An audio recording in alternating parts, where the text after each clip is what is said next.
Thank you, Frank Gaffney. I want to show you our complete team that's joining us now for this hour. We have, first of all, Steve Gruber, the host of America's Voice Live here on Real America's Voice. We're also joined by Matt Faraci, who has an Israel podcast. Steve Gruber, I want to go to you first because you have to remind people here on Real America's Voice. I hope all of you were watching this channel for the last several days because, first of all, this was the channel that first told you that you should be focusing on the word within 2 weeks. When Caroline Levitt said within 2 weeks, talked about that on my program, talked about it on American Sunrise. I know you talked about it too as well, Steve. And of course, the scrambling last night, people like David Zier, who also joins us now, to get on the air and to let people know about what was going on. And of course, our early morning coverage this morning. Steve, we have the freedom here to speak the way we want to. Steve, you're joining us from an undisclosed location in Michigan where you live with chickens. But America didn't act like chickens last night, did they, Steve? No, they did not. And look, what we did last night, there is no question that Donald Trump, again, and we talked about it on America's Voice Live for the entirety of all last week. It was pretty clear by what President Trump was saying that he was going in. Now, we tempered that a bit on Friday because he got me too.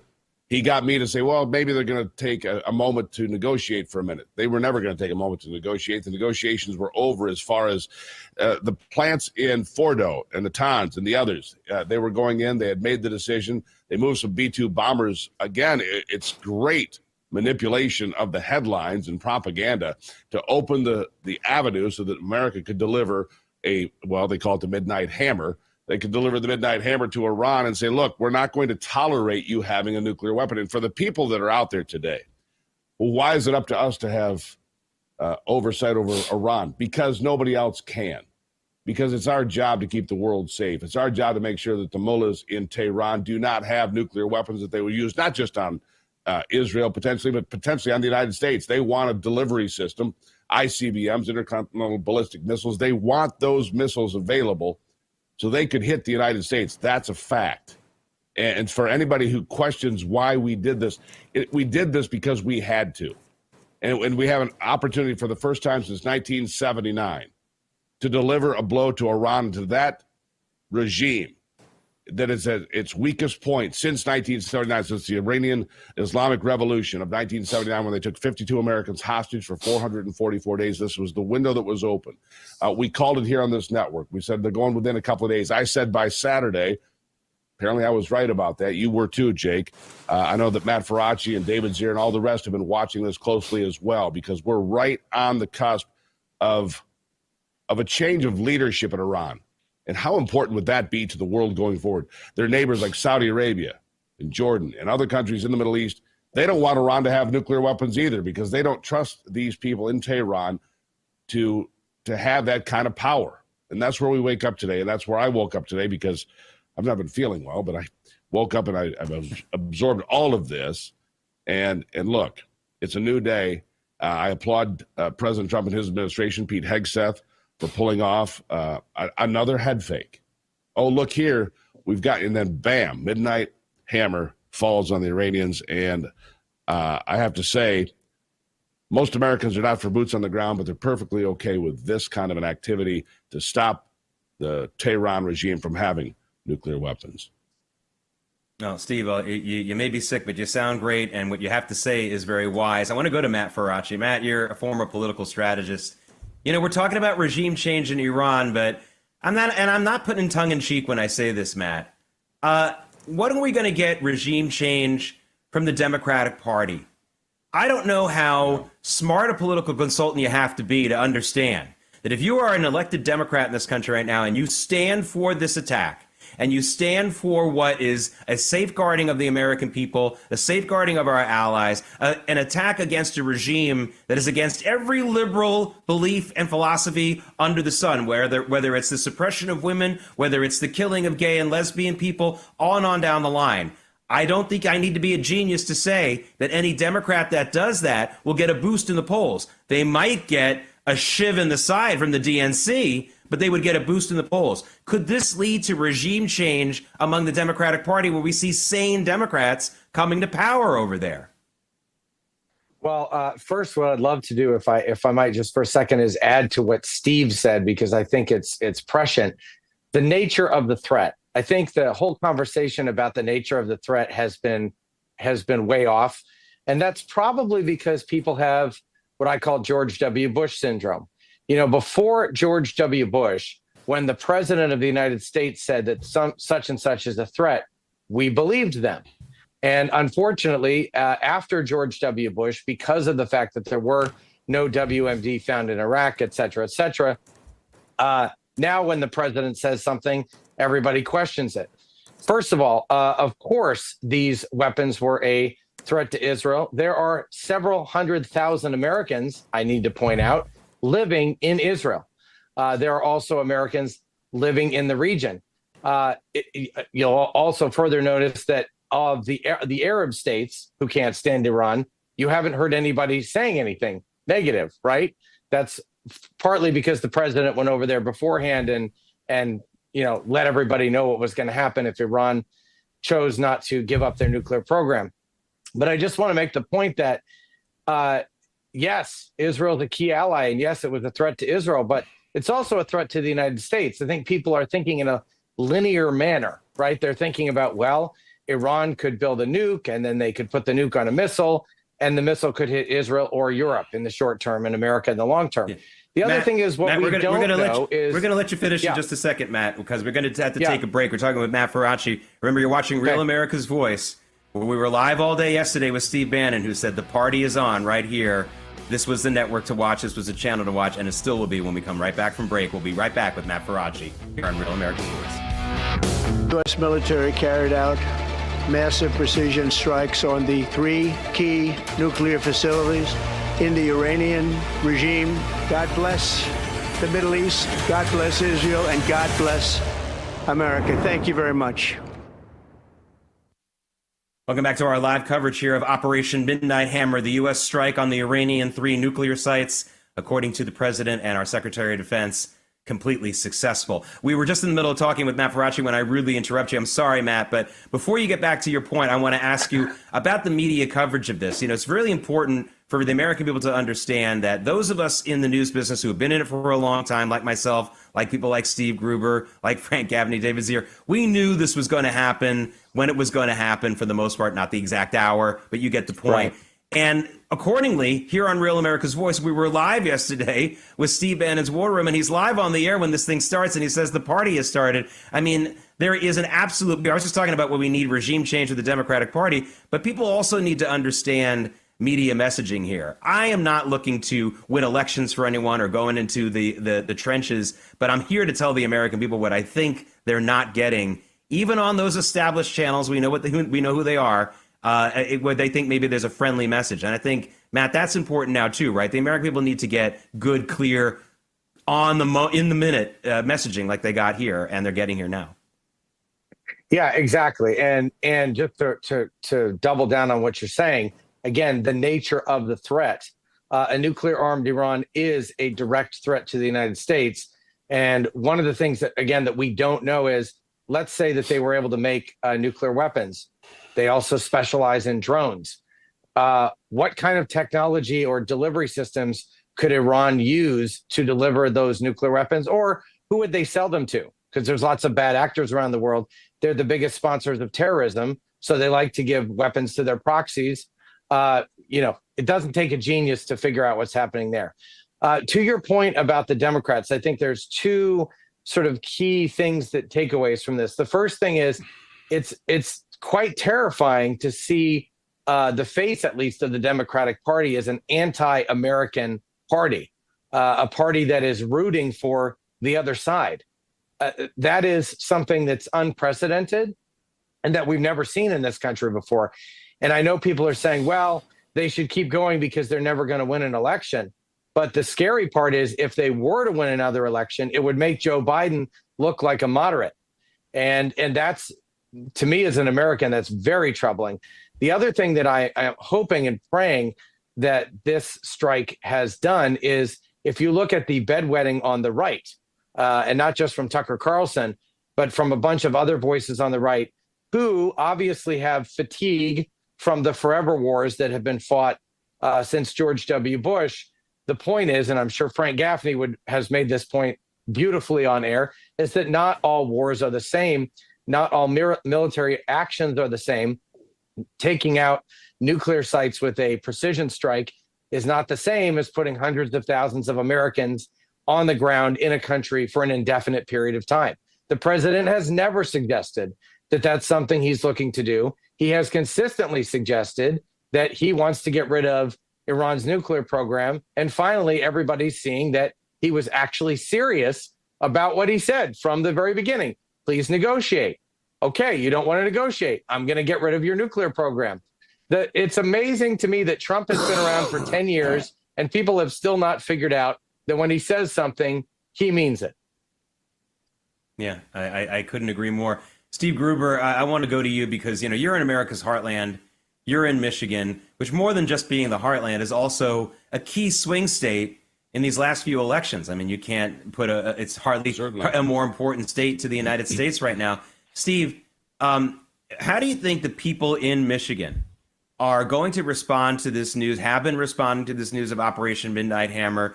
Do you think there's going to be, and now, of course, you have also a significant Arab American population in Michigan, which, by the way, did not vote in large numbers against Donald Trump in the election in November, as we know. So, I mean, do you think that this will be taken in an interesting way? Because remember, Iran is not an Arab country. It's a Muslim country. It's been looking to dominate the Arab people, but it's not an Arab country. I mean, am I crazy to say that there may actually be support for this among a critical mass of people in Michigan, both Arab, non-Arab, American-born, et cetera? We're going to have to see how that plays out over the next, few days, few weeks, and see how this operation continues. Right now, it looks like a one-and-done operation, Midnight Hammer does. We're not sure where it's going to go. The president obviously not tipping his hand ever to what's going on. But you have to go back a few days to the Situation Room. The decision was made there, what was that, Tuesday of this week? The decision was made in the Situation Room at the White House at that time, and he came out and said, look, we're going to try for a couple more negotiations. The Iranian delegation ended up in, Geneva? None of that mattered. This decision was made. And so when I come to the heartland of swing states like Michigan, Pennsylvania, and Wisconsin, you do have to look at how the electorate's going to take this. I believe they'll be fine with it. I believe overall they'll be fine with it. Yes, there's a huge Middle Eastern population in Dearborn in that part of the state down around Detroit. Now, having said that, you have to look at the fact that the mayor in Dearborn Heights and other places in that part of the state of Michigan endorsed Donald Trump prior to the 2024 election. I don't think there's changed that. You go back again to Saudi Arabia, who says they don't want nuclear weapons, but they were clear this week, was the Crown Prince. He said, if there are nuclear weapons in Iran, we will have them in short order here, paraphrasing a little bit. But that's the concern, because even the neighbors of Iran in the Middle East don't trust that country. They don't trust them to be good neighbors, to be safe. And again, I come back to what Matt was saying. Yes, they want intercontinental ballistic missiles. They want ICBMs to deliver warheads to the United States, to the shores of this country. So when people say, why is it our business?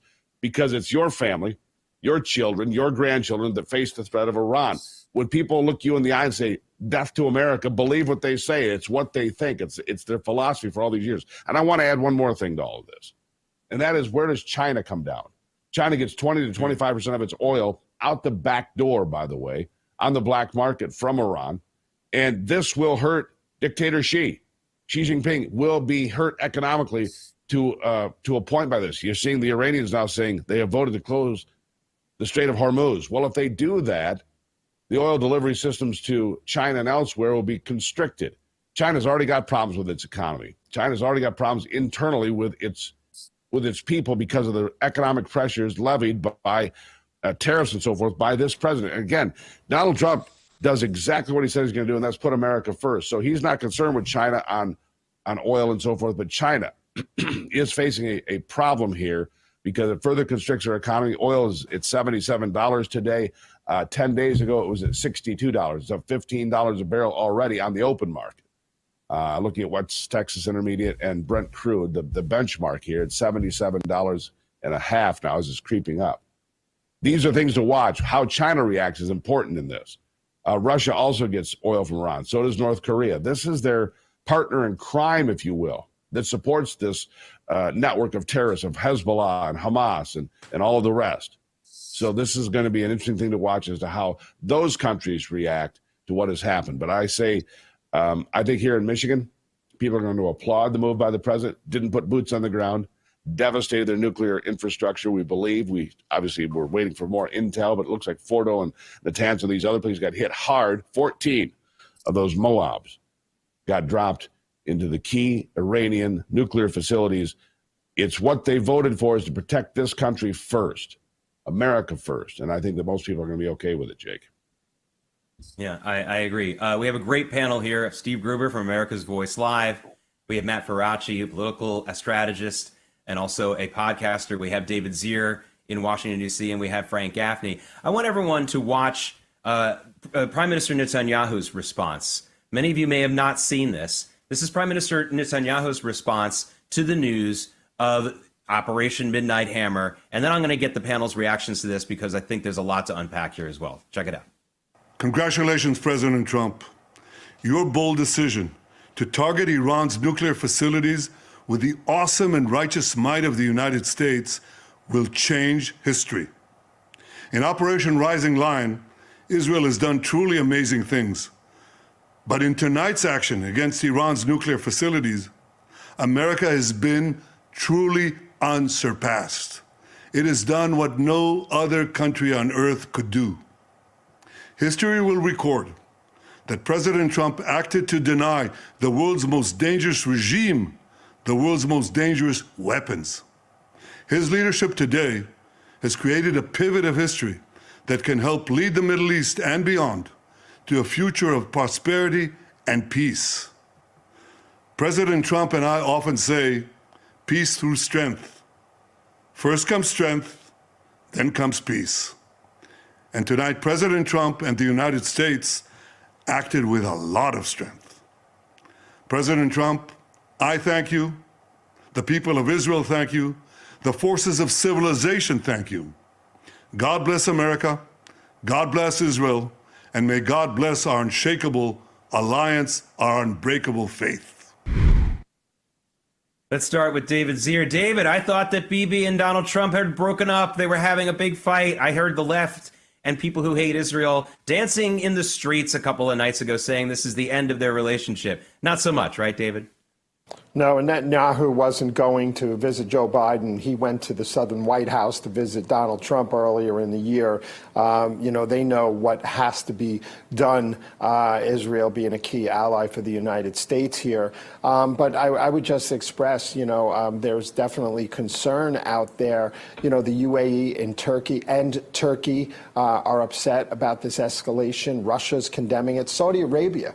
Who would ever think? Now, Trump opened the door with Netanyahu and the Middle East, the Abraham Accords, the 3 other peace deals, allowing Israel to use Saudi Arabia's airspace for the first time, even for civilian and military. Now, that was reversed under Biden, but that relationship is back, and it's probably stronger than ever at this point here. But, the Gulf states are definitely concerned about infrastructure getting struck. We have our bases in Bahrain. We have bases in Iraq that were attacked after we killed Soleimani under the first Trump administration. But Saudi Arabia, Oman, and Iraq, of course, condemned the U.S. strikes. But, who would think Saudi Arabia, right? You got the Houthi rebels blowing up the Saudi Arabian airports for years and years and years and affecting shipping lanes and shooting missiles, but they're concerned about the fallout from this. So I think the next few weeks are going to be really telling here,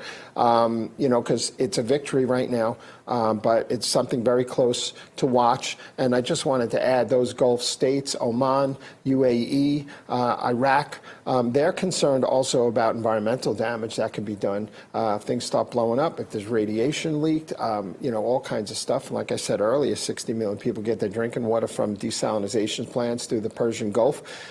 This is a tightrope. This is not something that can be taken lightly. But I think the Netanyahu-Trump relationship is stronger than ever. All right, David Zier. We're going to be right back with more on our live coverage here of Operation Midnight Hammer here on Real America's Voice. The party is on.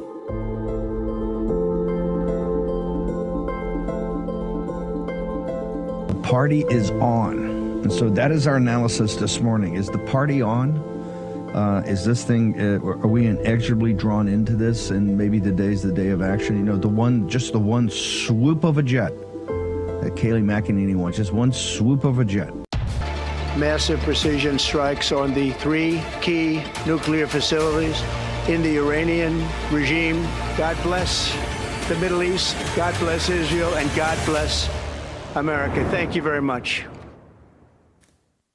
Welcome back to our live coverage here on Real America's Voice, where the party is on, and the party has been on since all day yesterday when you were watching this channel and you heard Steve Bannon say that, and you were on top of the news well ahead of anyone else. I'm Jake Novak. This has been the live coverage. We are well into our third hour, almost 3 hours complete right now, talking about what we now know is being called Operation Midnight Hammer. I want to go to Frank Gaffney. Frank, we played before the break Prime Minister Netanyahu's response to Operation Midnight Hammer, his very deep gratitude expressed to President Trump. Some people are absolutely going to make this all about some kind of slavishness to President Trump and not really the bigger picture. It goes well beyond their personal relationship, doesn't it, Frank?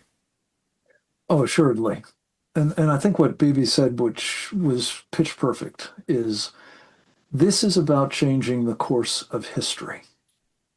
You know, it's fairly infrequent that one understands that you're in the midst of that kind of transformation when it's taking place, but this is unmistakably the case.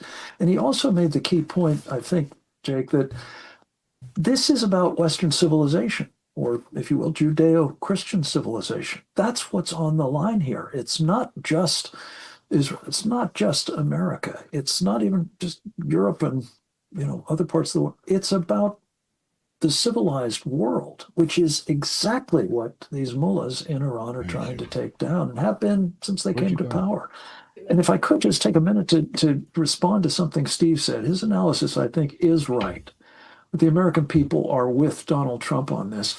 We've been witnessing, unfortunately, a little bit of a sort of fratricidal exercise going on amongst MAGA. And I think it's important to drill down on this at this particular moment in time. There's been underway, I think, mostly at the hands of a lot of younger folks. I call it a kind of children's crusade.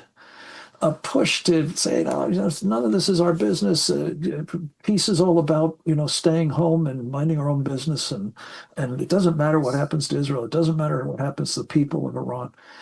I think adults, and notably amongst them, the large number of Christian adults who are, I think, the majority of the MAGA base, by the way, are for dealing with this in the kind of way Donald Trump has done. And all I'm pleading for, one more time, in the course of this program, you've given me a chance to say this, but I think it's absolutely imperative that it be part of what we take away from everything we've heard, everything we've discussed.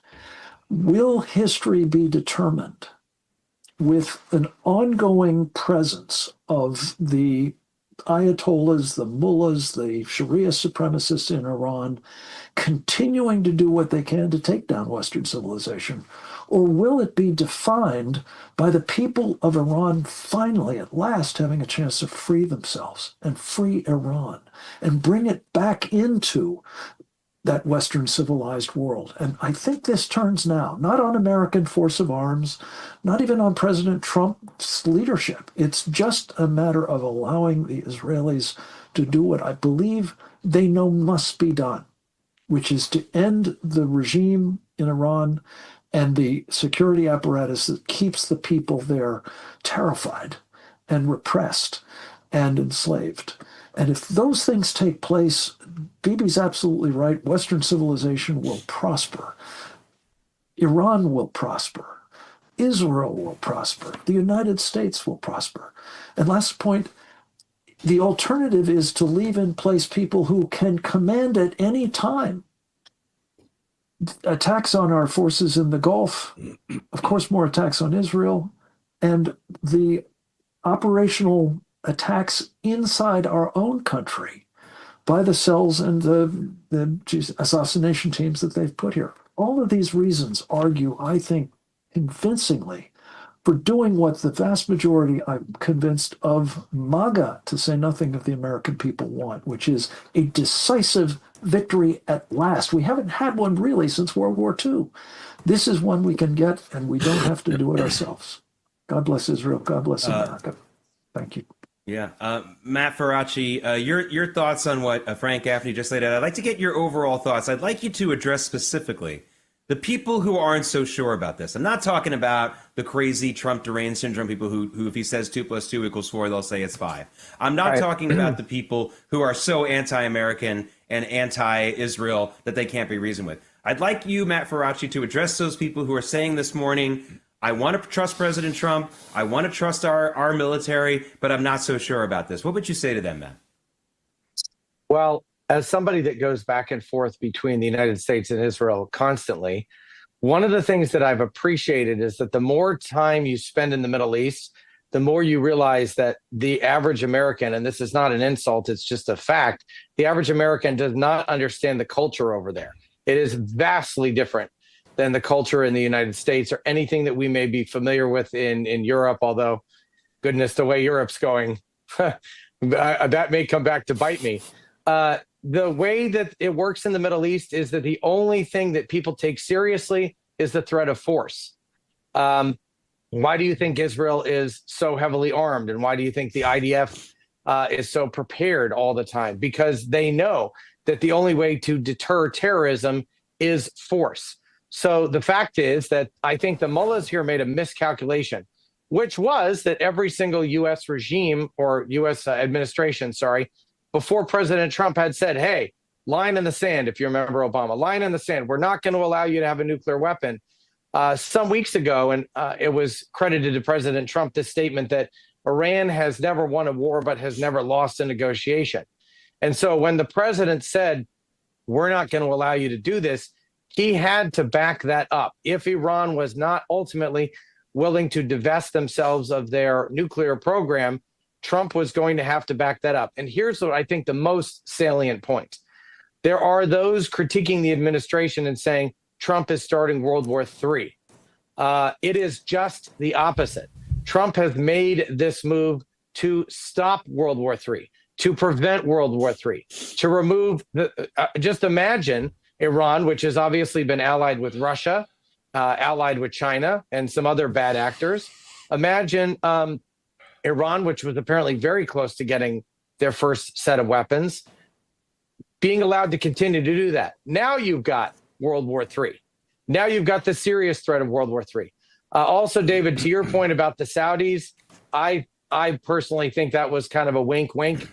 They said what they felt they needed to say, but they knew this was happening. They talked to the president about this beforehand. Iran having a nuclear program is an existential threat to Saudi Arabia, and it's an existential threat to any of the other Gulf states. So they all can't stand Iran. I was talking to a guy the other day from Ethiopia who was explaining that some of the terrorist activity in Ethiopia was funded by, you guessed it, Iran. They are the bad guys of the world. Nobody likes them. And so I think what the president is doing here is proactively saying, no, we've got to stop World War III. That's precisely why I'm not going to let a country that would actually use nukes to have them. All right, Matt Faraci, I want to thank you for joining us. And that was a good summary of everything that's going on.